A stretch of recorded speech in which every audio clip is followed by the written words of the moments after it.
Welcome to She Persisted. I'm your host, Sadie Sutton, a 19-year-old from the Bay Area studying psychology at the University of Pennsylvania. She Persisted is the teen mental health podcast made for teenagers by a teen. In each episode, I'll bring you authentic, accessible, and relatable conversations about every aspect of mental wellness.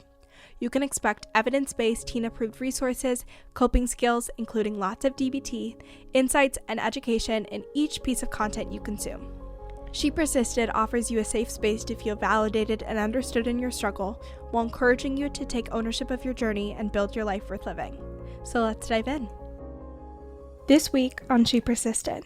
I think people just need to get it in their gut that running away from anxiety, trying to put it away, trying to run away from it. You know, people have different ways of avoiding anxiety. We're very creative in avoiding this emotions. But at the end of the day, all of these approaches are aimed at essentially one thing, which is I don't want to feel bad. Conversely, though, when we learn to embrace our anxiety, I think it is a key to unlocking human potential almost like no other.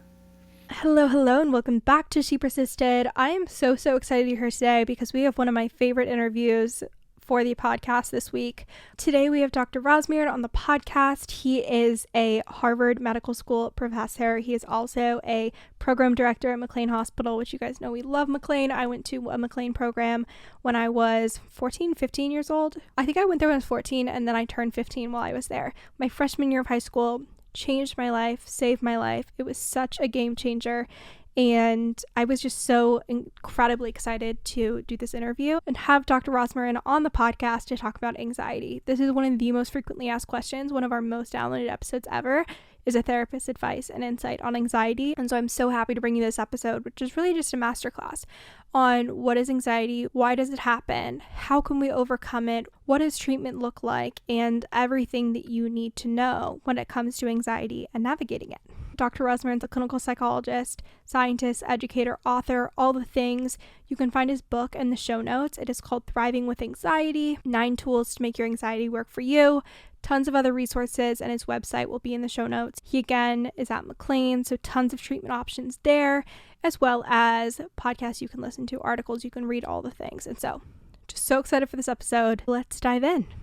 Well, thank you so much for joining me today on She Persisted. I am so excited to have you on the show and talk all things anxiety. Thanks. Excited to be here. I would love to start with how you define anxiety, because I think understanding how it relates to fear and the fact that fear serves a purpose and anxiety isn't just this thing that we have for no reason can be helpful for people that have anxiety to understand. I think if you can understand what it's trying to do and why it's ineffective, I think that can be really helpful in overcoming some of those thoughts. So how do you explain anxiety and fear and how that comes into the equation? Sure thing. Yeah, let's start at the very beginning, like right when a person's born. And there's a test which physicians do and nurses do literally like minutes after delivery for something called the Moro reflex. And the Moro reflex is a startle that hopefully healthy babies have, which if a child is born with an intact neural system with emotions that are functioning well, then they will startle when they hear a loud noise or when they see like a change in their depth, that they're all of a sudden, lifted up 2 inches off the table and then drop back. They'll sort of jerk out and they'll extend their fingers. If an infant does not have that startle reflex, if we don't have a fight or flight response, a neurologist is called in, and typically those babies do not survive. Wow. And, we live in societies typically in the West where we don't need a fear response too many times. But if you think about like a modern example would be walking off a curb, holding your phone, right? All of a sudden, oh no, what's that? Or, obviously there are other situations as well that are bona fide, genuinely dangerous. People need that. You need a fear response to fight, flee, or freeze. And that'll keep you potentially alive at least a couple points during your life. Yeah. And then I think differentiating fear and anxiety can be really helpful, because I think if you're not familiar with mental health, they're almost interchangeable. You're like, well, I feel scared when I have anxiety. How are they similar and different, especially in a clinical setting? Perfect. Okay, so fear and anxiety are actually the exact same physiologically from a neural standpoint. The symptoms are the same. And like, let's talk about the symptoms of anxiety, right? So you got a pounding heart, right? Start to race, you have labored breathing, your muscles start to tense. And all of that happens because adrenaline is going through your blood. Epinephrine is being released as a neurotransmitter in order to start this process to get you mobilized to act. So the symptoms of fear, like if you've ever had a fear response and your stomach is in knots, well, that's because physiologically your body is shutting down your stomach. You don't need to digest when you're running away from, right? You just got to make sure you get the heck out of the way. Yeah. Or you're able to fight it. Like, it doesn't matter what you had for breakfast. You have to survive the moment. And anxiety is the exact same, but there's one tiny difference. You know what that is? I do, because I edited the clip and we said exactly this. It's that anxiety, the threat is not justified. It's not an actual threat to your life. And so that fear response isn't necessary to get you through the situation. Okay, so I love the fact that you use justified. I'm going to pick at that. Yes. And I'm going to come back to it. But for starters, I will say you're right. It's not necessary because there's no actual threat in front of you. The threat is in the mind's eye. But that doesn't mean that anxiety is bad. Yeah. This is where I think people get it, I would say, wrong. Yeah. To be really bold. And if you have a misfire of your fear system, which is essentially what anxiety is, it's a misfire of the fear system, it doesn't mean that something is broken. It doesn't mean that, something's pathological. It doesn't mean that there's a disease that is present. What it means is that your body is priming itself. If you need that fear response, it's going to be available to you. Yeah. I don't know about you. I would prefer to have my fear response intact and accidentally go off every once in a while than not to have it at all. And then you can get into serious trouble if you don't have a fear response. Yeah, 100%.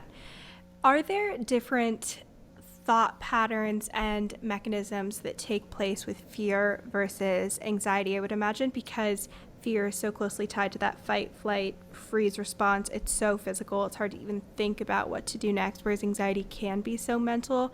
Are there differences in mentally what takes place in anxiety versus fear? Fundamentally, no. I mean, you're right. Fear is usually a more immediate process, and there are aspects of anxiety that are a little bit slower acting. What I think you're describing there is worry, when people worry a lot. Yeah. So worry, interestingly, is actually a way of warding off anxiety. It's a way of stopping yourself from feeling a full, intense experience of panic. If somebody is really going to face the uncertainty inherent in a situation, you think of, like, proverbially of a mother or a parent, I should say, worried about their kid, right? Yeah. Where is my kid right now? I don't know. It's after dark. There's bad weather. They were with this friend, they haven't called me. I don't see them on the GPS, all that sort of. What they're really doing is warding off, actually thinking about catastrophically what could be going on in the moment.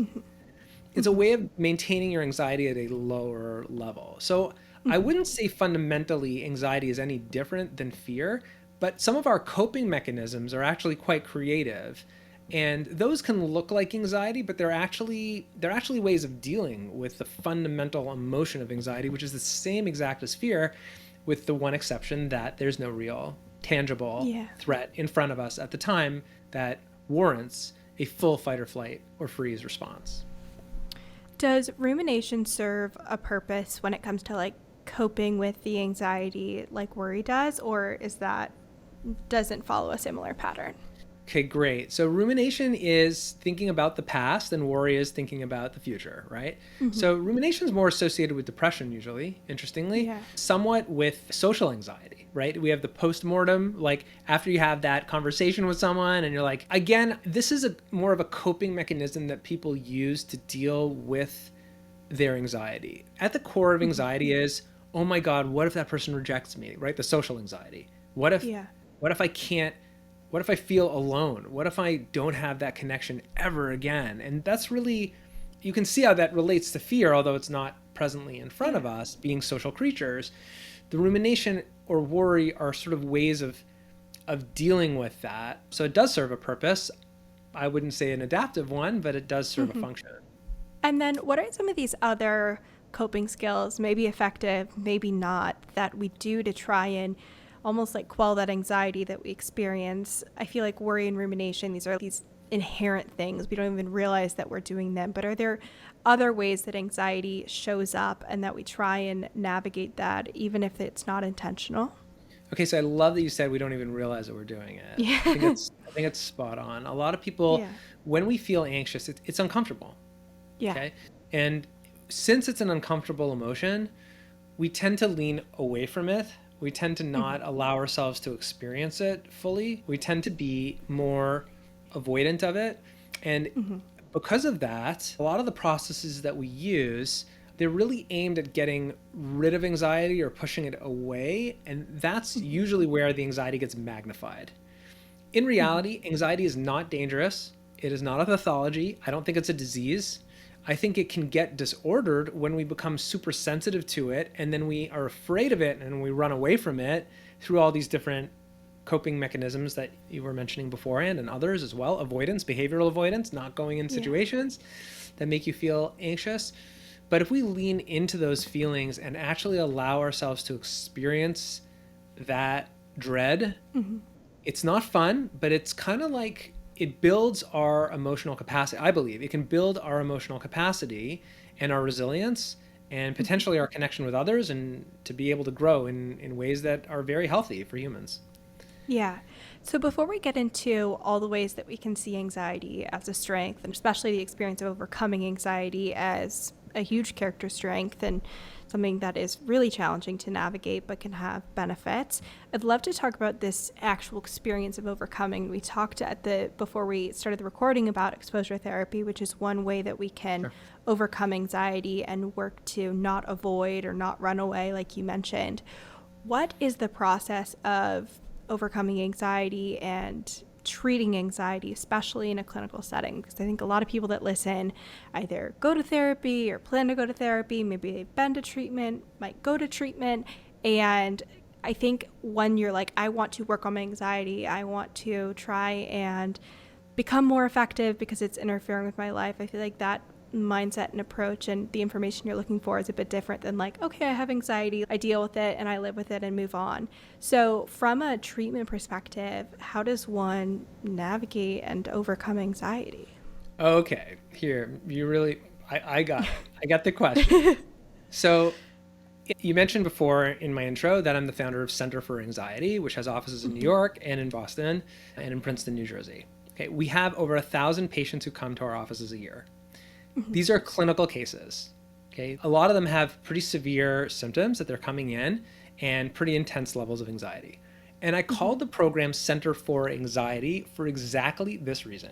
In fact, the mainstay of what we do is help people to actually live with their anxiety, to face it head on, to experience it fully, and to integrate it into their lives as opposed to trying to get rid of it. My colleagues sort of chided me. They're like, why didn't you call it Center for Anxiety Relief, right? Center And I for said, calm. Center for calm, Center for tranquility and peace on earth and happiness and solace and all sorts of, that kind of stuff. And the answer is no. Like, I'm done with trying to get rid of our anxiety. I think we need to change our relationship with this emotion. And the first step, even for clinical cases, what you would call, and even in severe cases, sometimes it's even more so. It's even more important for people with severe levels of anxiety to stop fighting it. Yeah. And some of the best strategies, you mentioned exposure therapy, and happy to talk about that. When it's used in order to get rid of anxiety, it often can make things worse. Really?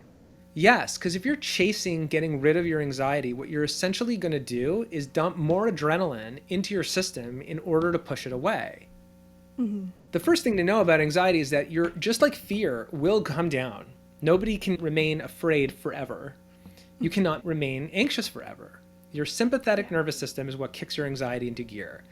As soon as that starts, there's something called the parasympathetic nervous system, which is a calming effect. It's like coolant in your car. Now, you can push off the parasympathetic nervous system from working if you're trying to get rid of your anxiety and then you're just throwing more kerosene and gasoline onto the fire. by inflaming it. But if you actually say like, okay, you got me, I'm going to feel anxious. And in fact, I'm even going to approach that which makes me upset and makes me uncomfortable. It's not easy. It's very hard. My patients, oh my God, they are so brave and so incredible.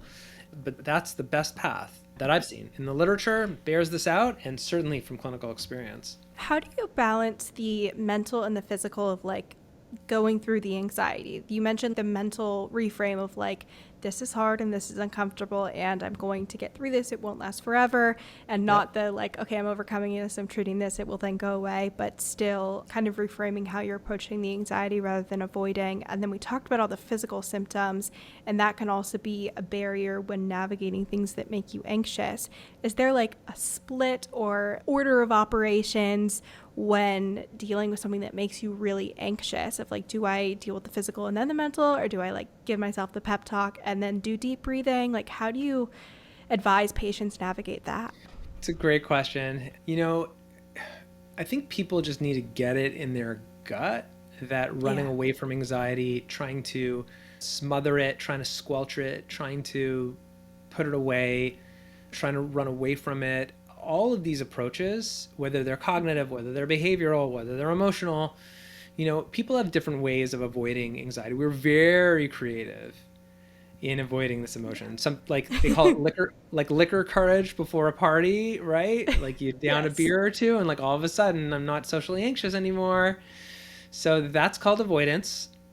And that's why social anxiety is a very high risk factor, especially among college students, for alcohol and other drug use disorders, interestingly.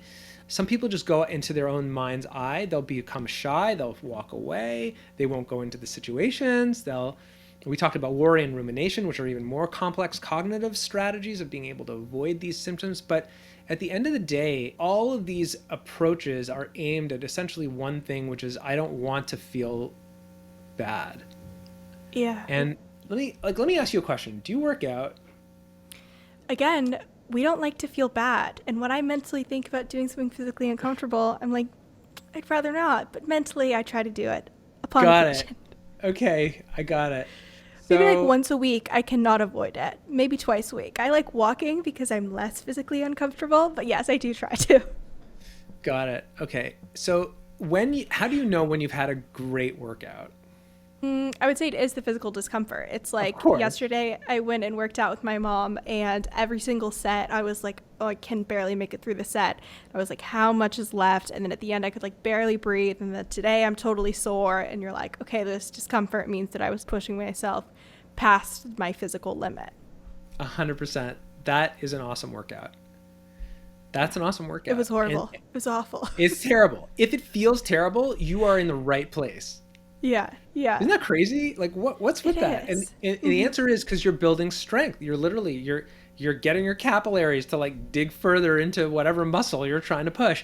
You're breaking down muscle fibers in order that they become built back better. You're increasing your lactate threshold in order to, increase your aerobic capacity. You're increasing your efficiency of being able to metabolize either fat or glycogen or oxygen into energy in order to be able to expend that in whatever activity you're engaging in, whether it's anaerobic or aerobic. None of that is comfortable. All of those physiological processes that I just spoke about, there's going to be a degree of discomfort, pain, unpleasantness, sweating. And actually, it even mimics the symptoms of anxiety, right? You got sweating, your heart's beating, your breathing's increasing, your muscles are tense. There's all the same physical symptoms. And it's all like perfect. Yeah. What do they call it in exposure therapy when you're literally doing that, where you're like breathing through a straw so that you're short of breath? God. And you're like, I have straws in my bag. I love it. It's perfect. And they're not like, we're not talking about, definitely not quarter-inch, what do you call it? Smoothie smoke. It's like the Delta straw. Teeny tiny, you can barely drink your beverage. Okay, so when I was starting to do exposure therapy with patients and stuff like that, I'm like, I have to be able to do this myself. It's not fair. I'm going to ask them to do all sorts of stuff. And I have a rule in my clinic, a clinician may not ask a patient to do anything that they're not willing to do themselves. Oh my gosh, I love that so much. Right? That's incredible. Yes. It's fair.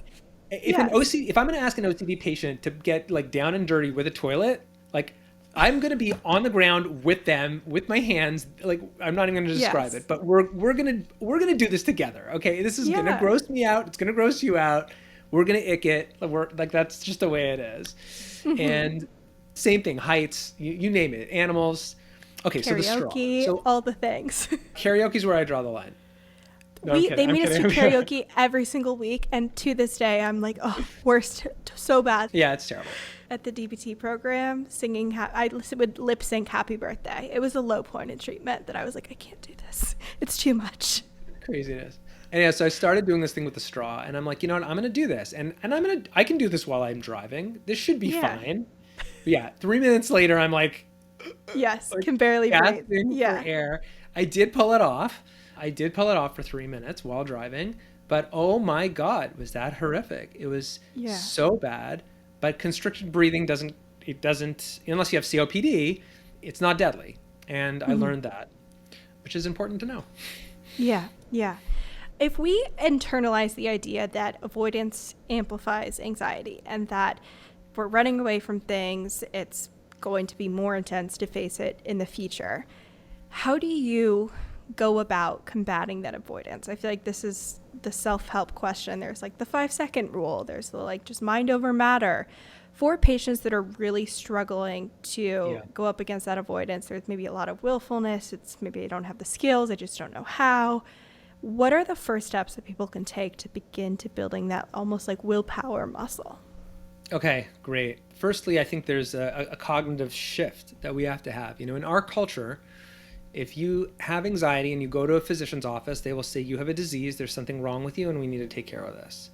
And even any anxiety, any level of anxiety, any level of worry, and you go to a physician's office, you will come out with a prescription for a benzodiazepine. Try it. Yeah. It will happen.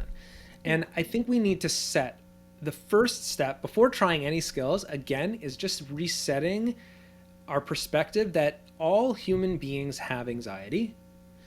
This is the same as a fear response, which is actually healthy and adaptive. It's simply a misfire of it. There's nothing wrong with you if you are experiencing anxiety, and it doesn't mean that you can't handle the symptoms and that something is dangerous, that this shouldn't be happening. No, it's like working out at a gym. It's like breaking a sweat.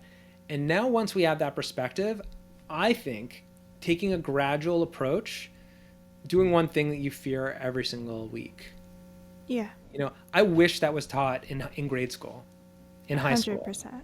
You know, Yeah. I wish that teachers and educators would say, hey, you're feeling uncomfortable? Fantastic. That's your gym. That's your emotional gym. That's your opportunity to build emotional resilience, to build strength of character. But by the way, just as you can put too much weight on your, dumbbells at the gym and strain yourself, you can also do the same thing emotionally. So Yeah. it can't be too much. Just because you can't see it doesn't mean it's not real or tangible. So it has to be titrated to where you're at next. It should be moderately uncomfortable, but not super uncomfortable, because you could I don't know, I want to say cause damage, but we want to avoid those situations where you're stretching too far. Just popping in to remind you guys that you can win a $15 Starbucks gift card when you leave a review on Apple Podcasts for She Persisted. All you have to do is write a review, send a screenshot to me on Instagram or email, and every month I am choosing a winner to get coffee on She Persisted. So write your review, send me a screenshot. Information is in the show notes for bonus entries, and I can't wait to treat one of you to a fun little accumulating positives coffee moment. Let's get back into the episode.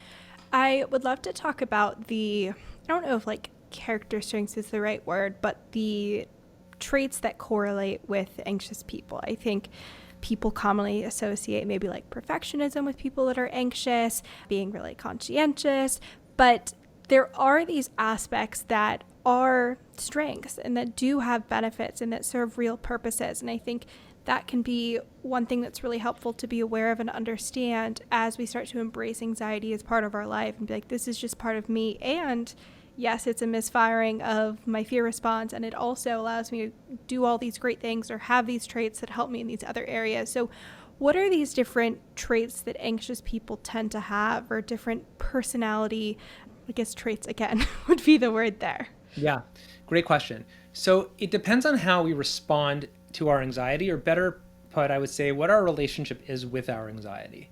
if we spend our lives trying to get rid of this emotion, I have seen patients become very inward focused, very self-centered. I can see people becoming more angry because when other people make them feel uncomfortable, they don't want to show any vulnerability. So better to just blame the person or say, you're a jerk, than to say, hey, like that really makes me feel uncomfortable and I kind of need your help.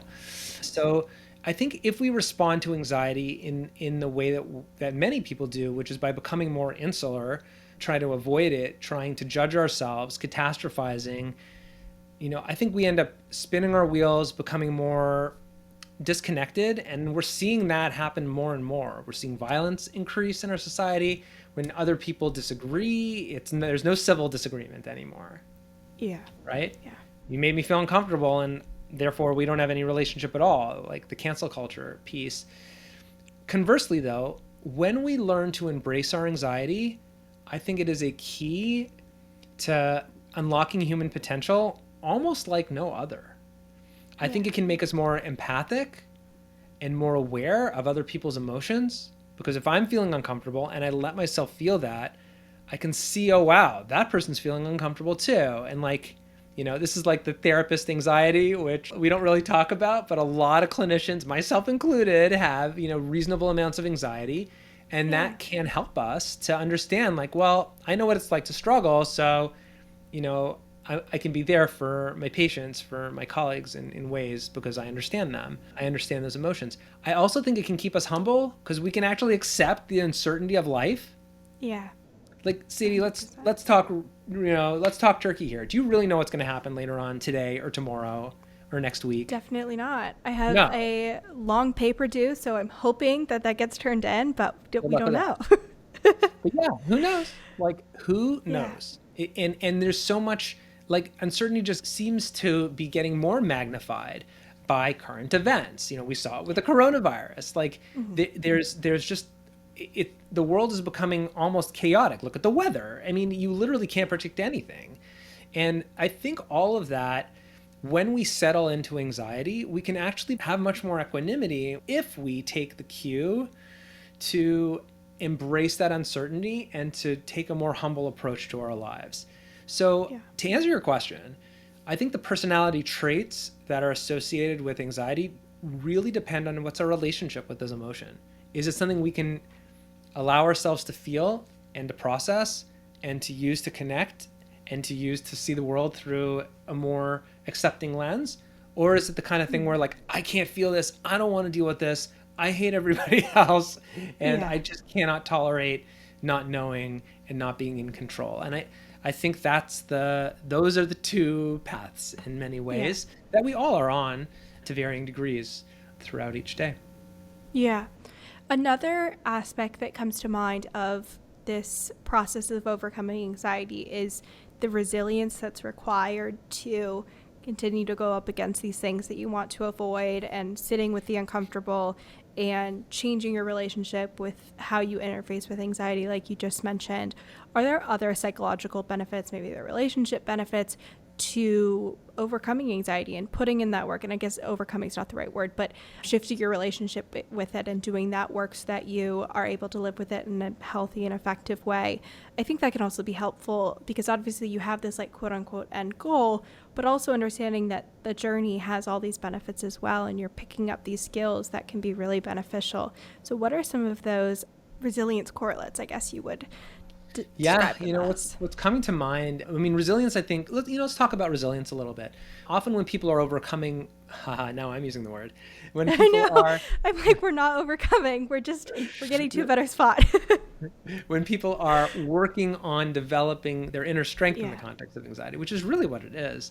And by the way, ironically, you are right. People do end up with less anxiety as a result. So you're not factually incorrect. But again, the goal of those exposures, the goal of facing one's fears really needs to be to become more able to experience it as opposed to overcoming it. But in any event, one of the things that happens is emotional resilience really across the board.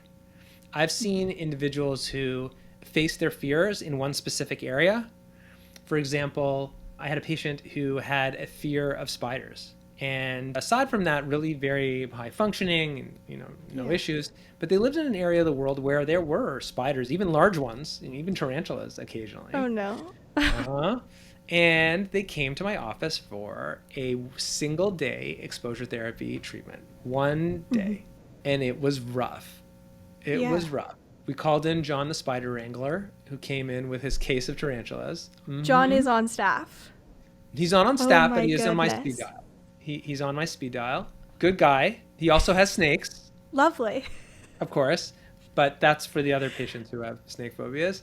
Of And course. he's brought in a corn snake more than once to my office. Oh my. And yeah, so we learned about tarantulas up close and personal.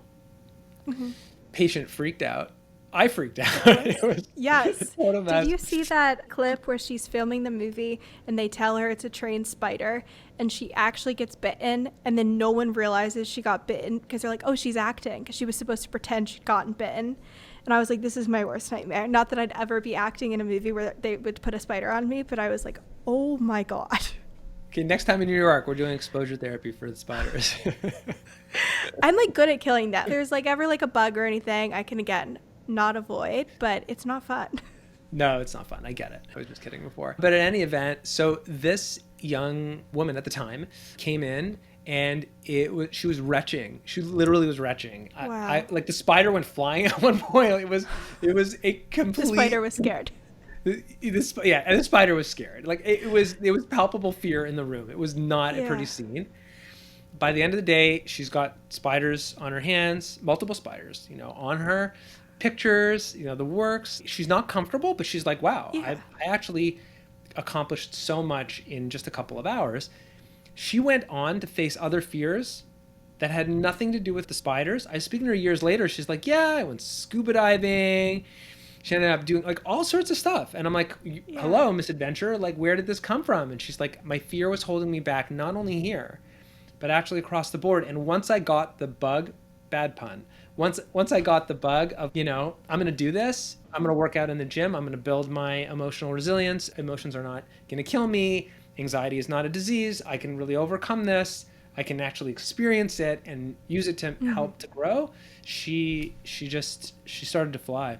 It's amazing. Incredible. That's awesome. That's Yeah. really amazing. It happens a lot. A lot of my exposure Yeah. therapy patients, years later, they're like, I can't believe I did that. And it was one of the best things I ever did across the board. Yeah. It just, I mean, if you builds can sit greater with spiders on you, you can do anything. So Right. I'm not surprised. Yeah, right. I would love to talk about supporting someone with anxiety, especially for parents that have teens where they're like, maybe social anxiety is getting in the way, or maybe it's like a lot of anxiety about academics. I think those are very common things that parents are concerned about or they notice in teens. How can you support someone with anxiety without enabling it, but also not invalidating the experience? How do you counsel parents or friends or family members who are in that person's community? I love the question. A lot of the times, this is what magnifies anxiety big time. I'll tell you what not to do. You already mentioned invalidation and also enabling, and I'm not sure how familiar your audience is with those two specific things, but to go into a little bit more detail, I think probably one of the worst things parents can do when their kids are feeling anxious, kids of any age, even adult children, is to get anxious about the fact that your child is feeling anxious. Because that anxiety is like, oh no, what's wrong with, little Jenny or little Johnny or whatever's going on? Like, I don't know. How's this going to be? That sends the message that anxiety is something dangerous.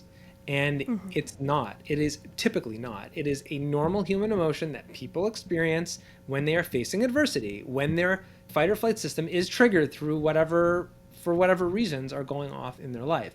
And the conversation needs to be like, oh, it makes sense that you feel anxious. That's the validation, right? Your feelings are valid. And it's going to be hard. That makes sense too. And I'm here to support you in overcoming, there's the word again, in facing this fear and moving forward in your life while you have the anxiety. Enabling, which is basically taking away the external circumstances that are triggering the anxiety, right? Like if someone has OCD, a child, opening the car door for them if they won't open the car door, right? Because they fear afraid of Yeah. contamination. If someone's, like you mentioned, social anxiety, not, you don't have to go to the party or whatever it is. There is a fine line between forcing someone. I wouldn't want to do that, but at the same Yeah. time, not enabling and making it easy for them to get out of situations. But the main thing I think for parents is not to get freaked out. If your kids feel anxious, they're human. Like that's Mhm. part and parcel of the landscape of human emotion, and they are going to feel that way. So I think it usually comes from anxiety on the parents' part about their kids' anxiety, and that's really the root of most of the problematic stuff that parents do. Yeah.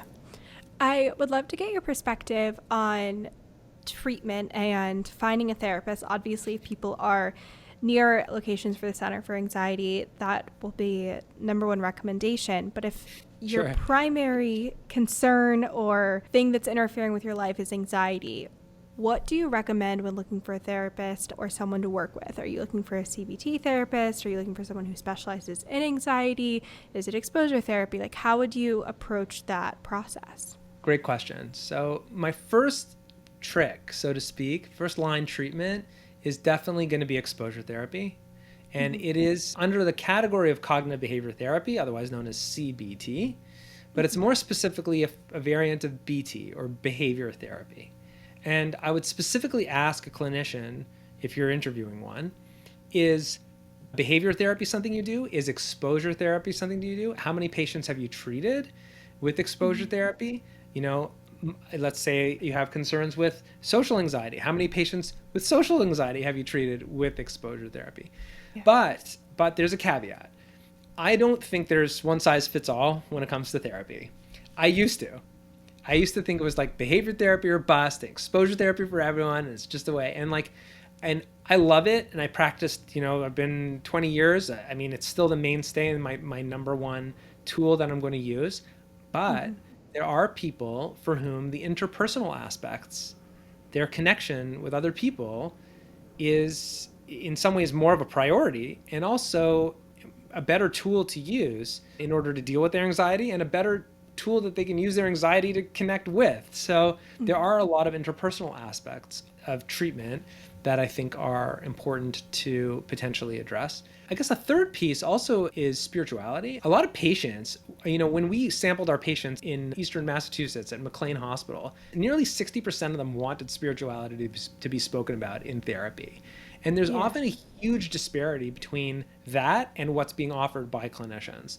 So if that's an aspect of your life or your family's life, I wouldn't shy away from having a frank conversation with a clinician, whether that's an aspect that they're comfortable addressing or even speaking about, and raising the subject as well. So I guess these three things are our relationship with ourselves and building resilience through exposure, our relationship with others, and then spiritual relationships as well. I think that's sort of the way I would go about finding a clinician.